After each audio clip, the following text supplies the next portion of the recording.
Hi అండి.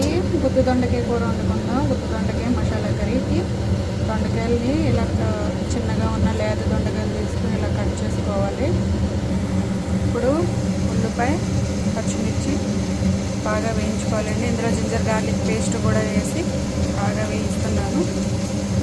బాగా వేగిన తర్వాత కట్ చేసుకున్న టమాటోస్ వేసుకుంటాం. టమాటో ముక్కలు కూడా వేసుకుని బాగా వేయించుకోవాలి.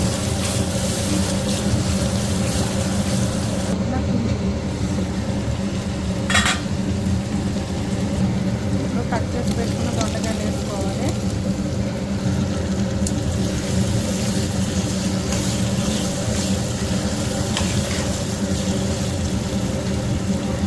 మూత పెట్టి బాగా మగ్గనివ్వాలి. ఈ మాత్రం మగ్గినాయి కదండి. ఇప్పుడు ఉప్పు, పసుపు, కారం వేసుకుందాం.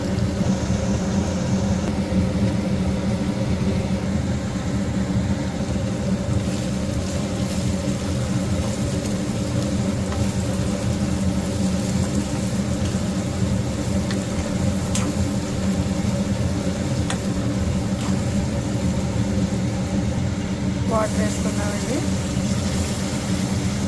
దొండకాయ ఎగిరే వరకు ఉడికే వరకు సరిపోతాయండి వాటర్.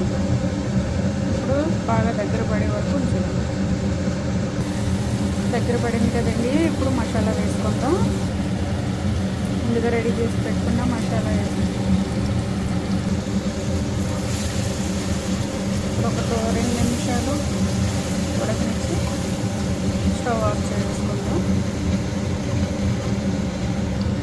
కొంచెం కరివేపాకు కూడా వేసానండి. బాగా ఉడికిపోయింది. ఇప్పుడు ఫైనల్గా కొత్తిమీర వేసుకుందాం. అంతేనండి, రెడీ అయిపోయింది మన దొండకాయ, గుత్తి దొండకాయ మసాలా కర్రీ.